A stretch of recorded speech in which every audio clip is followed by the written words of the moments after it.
Oke, pada kesempatan kali ini saya akan menjelaskan tentang apa itu Distributed Control System atau kita kenal dengan yang namanya DCS. Nah, nama saya Rutina Firda Rohring dengan nomor induk mahasiswa 181440019. Nah, sebelum kita melangkah lebih jauh tentang apa itu DCS, mungkin saya bisa memberitahu kalian semua tentang referensi apa sih yang saya pakai untuk menyelesaikan tugas ini. Itu dalam rangka tugas yang diberikan oleh dosen saya, Bapak Wasis, dan referensi saya itu adalah dari blog beliau. Jadi kalian bisa berkunjung aja di wasiswa.com. Di situ kalian akan jauh lebih dijelaskan lebih rinci apa itu DCS, terutama di dunia industri oil and gas secara umumnya. Dan di sini saya juga berusaha untuk merangkum dari apa yang ada di blog yang dijelaskan beliau dan juga referensi-referensi lain yang bisa menjadi tambahan untuk pendukung saya dalam menyelesaikan tugas ini. Oke, jadi yang pertama itu adalah jelaskan apa dan fungsi DCS. Jadi bisa dilihat gambar kiri itu adalah bentuk fisik dari DCS itu sendiri. Jadi DCS itu terdiri dari 3 bagian, yaitu ada HIS, ada Control Network, dan juga ada FCS. Nah, jadi di sini fungsi dan apa itu DCS. DCS atau lebih kita kenal dengan Distributed Control System merupakan suatu sistem kontrol yang terdistribusi yang digunakan untuk apa? Yang pertama, mengendalikan, mengoptimasi berbagai proses variabel yang ada di suatu proses, serta memonitoring di mana fungsi-fungsi tadi itu menjadi suatu sistem kontrol yang terpusat atau lebih kita kenal dengan pusat kendalinya itu ada di control room. Nah, di sini menurut Wang tahun 2006, sejak tahun 1975 DCS ini sudah digunakan untuk mengontrol di berbagai jenis macam industri. Jadi tidak hanya untuk industri oil and gas, namun ternyata DCS ini mampu digunakan terutama di industri kertas, industri kimia, polyester, ataupun industri yang bergerak di bidang atau energi listrik. Nah, karena DCS ini juga digunakan untuk mengontrol proses yang berjalan baik secara kontinu ataupun tipe discrete dengan skala menengah ataupun besar. Nah, DCS ini yang digunakan sebagai alat kontrol tadi pada skala industri menengah ataupun hingga skala yang besar. Nah, DCS ini juga menggunakan sejenis mikroprosesor yang mana itu sebagai controllernya dan menggunakan jaringan atau lebih tepatnya protokol, yaitu jenisnya TCP/IP. Nah, sebagai apa TCP/IP itu adalah sistem komunikasi pada DCS tersebut. Jadi bisa dibilang DCS itu apa? Ya tadi itu sistem kontrol yang terdistribusi untuk mengendalikan, memonitoring, dan mengoptimasi berbagai proses proses variabel di unit-unit proses yang ada di industri tersebut. Nah, maka dari itu fungsinya apa? Nah, di sini fungsinya ada 3. Fungsinya itu adalah 1, alatnya itu tadi seperti pengertian sebelumnya, mengontrol, memonitoring, dan mengoptimasi suatu proses dalam industri, di mana DCS ini bisa mengerjakan beberapa proses kontrol dalam satu loop. Loopnya itu dalam proses itu tadi, di suatu unit. Nah, dia juga bisa mengerjakan lebih daripada itu. Nah, lalu untuk yang fungsi kedua, solusi untuk mengintegrasikan sistem kontrol yang terpisah-pisah ini menjadi sistem kontrol yang hanya berpusat pada satu saja di control room, sehingga ini mempermudah dalam hal maintenance atau pemeliharaan dan utility-nya atau penggunaannya, pemanfaatannya. Lalu untuk yang ketiga, yaitu sebagai tool yang bisa berfungsi untuk mengolah dan mengumpulkan data dari berbagai sistem kontrol dalam suatu plant. Jadi dia bisa menjadi pengumpul data yang tanpa harus menyediakan tiap-tiap station untuk tiap-tiap plant. Jadi semuanya bisa jadi satu di dalam DCS ini.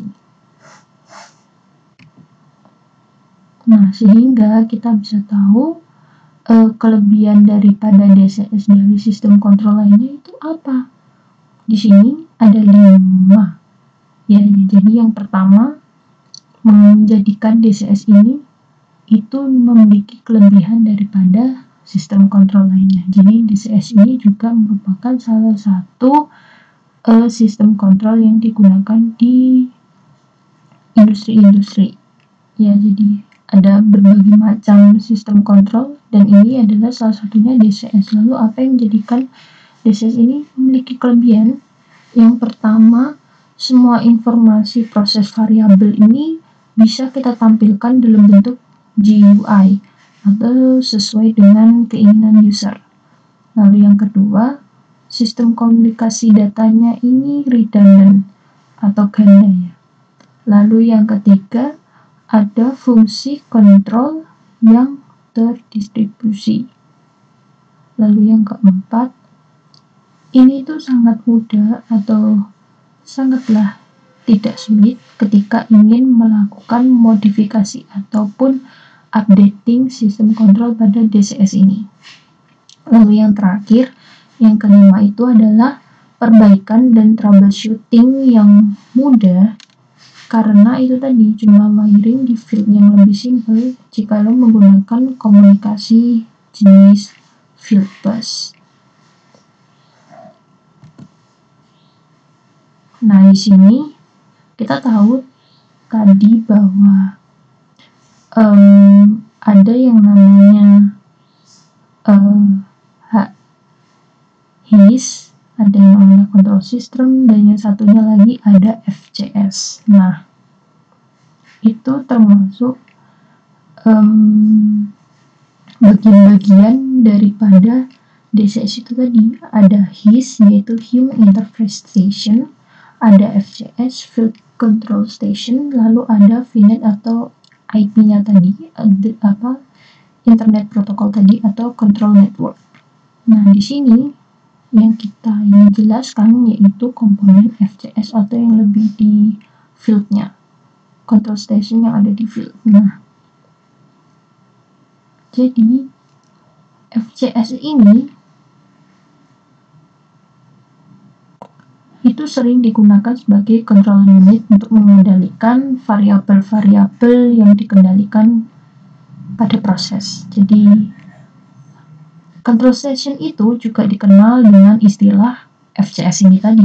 Nah, komponen-komponen FCS ini itu ada 4. Yang pertama yaitu CPU atau Central Processor Unit-nya, lalu ada catu dayanya. Catu daya itu adalah Power Supply Unit atau PSU, lalu ada VLNet Coupler, lalu yang keempat tentu saja harus ada I/O modul atau input-output modul masukan dan atau keluarannya.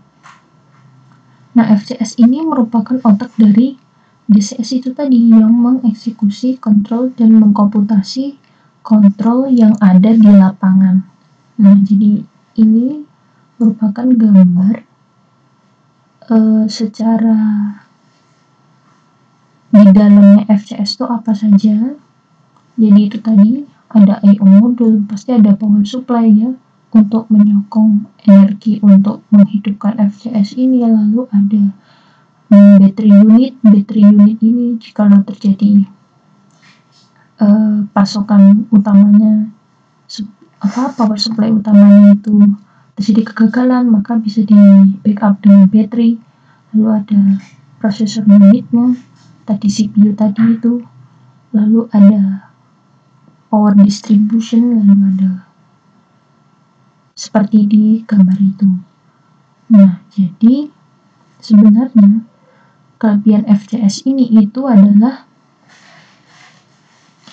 FCS ini terhubung langsung dalam memproses. Jadi hal tersebut itu membutuhkan terutama kehandalan atau robust yang tinggi dan akurat, serta dibutuhkan kehandalan untuk menjadi aman atau safety. Nah, itulah keuntungan daripada FCS ini, kehandalannya itu jauh lebih tinggi dalam segi keamanan, safety, lalu kehandalan untuk dapat digunakan itu tinggi, dan juga akurasinya itu juga tinggi. Nah,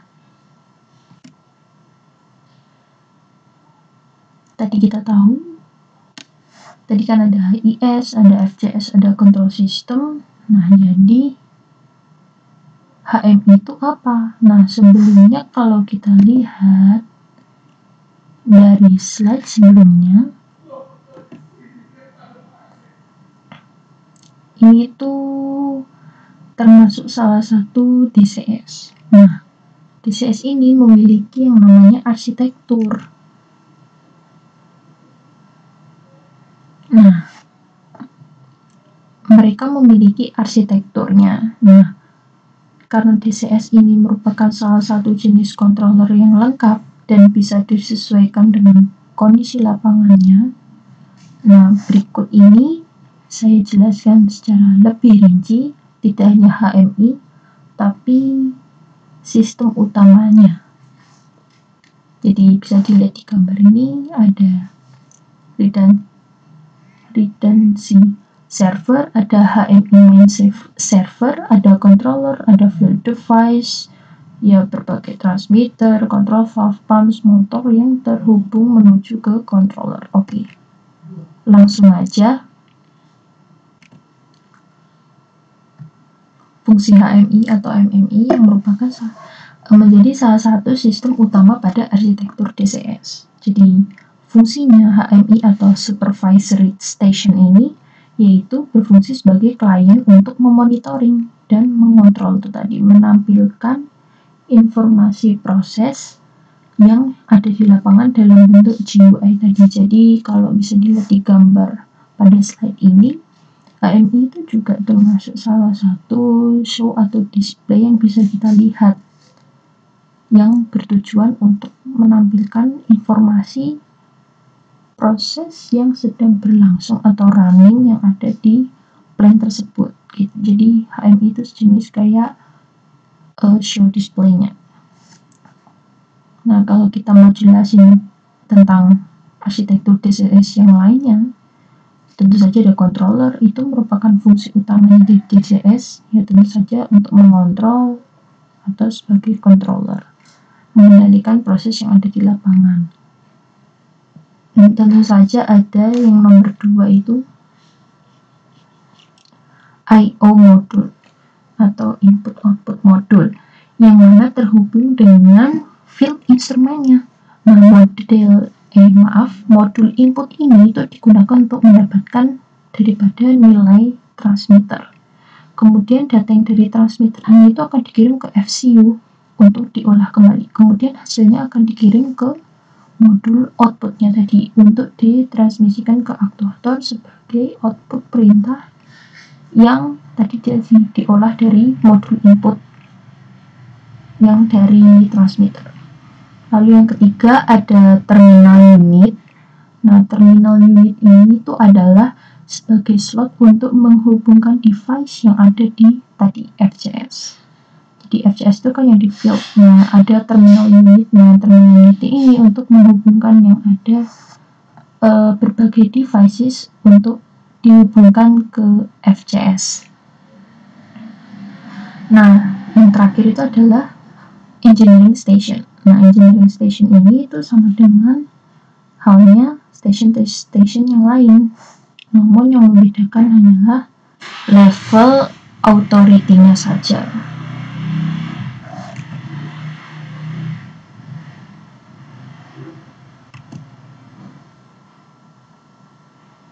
Nah, sekarang yang terakhir adalah perbedaan cold standby dan hot standby pada sistem redundancy. Jadi kita tahu tadi kan ini merupakan salah satu kelebihan daripada DCS itu sendiri, yaitu redundant sistemnya. Nah, supaya sistem ini memiliki kehandalan yang tinggi, maka ya harus dibuat secara redundant. Nah, redundancy itu atau apa? Redundancy itu adalah suatu sistem yang selalu berfungsi dengan normal ketika ada beberapa fungsi lainnya yang mengalami suatu gangguan atau kegagalan atau fail. Jadi ada kayak backup-nya. Nah, jika kita mempunyai komputer misalkan, komputernya yang satu nyala walaupun listrik PLC-nya mati, namun saya atau kita ini yang punya komputer tadi itu masih bisa membutuhkan UPS. Jadi sistemnya itu sejenis kayak ada backup-nya jikalau power supply utamanya itu mati misalkan. Nah, yang dimaksud dengan cold standby itu tadi. Nah, atau kita jelaskan dulu standby redundancy ini itu apa sih? Jadi sistem backup redundancy itu sistemnya slave atau sekundernya diam dan tidak bekerja, dan biasanya sistem sekunder ini tidak otomatis disinkronkan dengan sistem masternya jika terjadi fail atau kegagalan. Nah, jika terjadi suatu kegagalan pada sistem utama, maka kita harus menyamakan sinyal input dan outputnya ketika kita mau men-switch ke sistem sekundernya itu tadi. Nah, ada dua jenis standby redundancy ini tadi. Yang pertama itu adalah cold standby. Nah, cold standby ini itu yang sistem sekunder dalam keadaan mati. Jadi ketika sistem ini memiliki downtime waktu yang lebih besar dibandingkan dengan sistem hot standby-nya, ini itu menjadikan suatu kelemahan bagi sistem ini. Jadi ketika terjadi kegagalan pada sistem utama, maka kita itu harus menyalakan dulu unit standby-nya. Kemudian kita tunggu prosesnya sampai sistem standby ini online. Nah, di samping menunggu proses online, kita juga harus mensinkronisasikan dengan sistem sebelumnya tadi yang mengalami kegagalan. Nah, masalah lain juga bisa timbul ketika kita mau switch over juga. Jadi kalau ingin melakukan sistem ini itu sistem sekundernya itu harus dalam keadaan mati. Kelemahannya hanya itu tadi, ketika downtime-nya waktu lebih besar dibandingkan sistem hot standby-nya, maka harus dinyalakan dulu unit standby-nya, baru menunggu proses hingga sistem standby yang cold ini itu online. Nah, untuk yang hot standby, nah sistem ini itu unit sekundernya tidak pada posisi diam seperti pada cold standby, jadi sama-sama nyala dengan sistem utamanya. Nah, karena sama-sama nyala dengan sistem utama ini tadi, maka otomatis akan mempersingkat atau memperkecil waktu downtime-nya. Nah, sistem ini itu menggunakan switch eksternal untuk beralih dari fungsi utama ke fungsi sekunder. Karena itu, sistem switching ini bisa diatur kapan harus beralih ke sistem sekundernya. Nah, untuk hot standby ini fungsinya itu sangat mirip dengan sistem redundancy yang kedua, yaitu dual modular redundancy atau DMR. Disebut juga dengan redundancy paralel. Jadi intinya perbedaannya adalah kalau cold standby itu harus pada posisi diam tidak bergerak, sedangkan hot standby ini bisa nyala bersamaan dengan sistem utamanya. Jadi tidak berada pada posisi diam seperti halnya cold standby. Nah, terima kasih telah mendengarkan penjelasan saya kali ini, dan jangan lupa kunjungi tonton video-video saya yang lain. Jadi terima kasih. Terima kasih juga untuk Bapak Wasis telah memberikan tugas ini sehingga kami semua dapat mengerti lebih dalam tentang materi yang dijelaskan sebelumnya. Sampai ketemu lagi.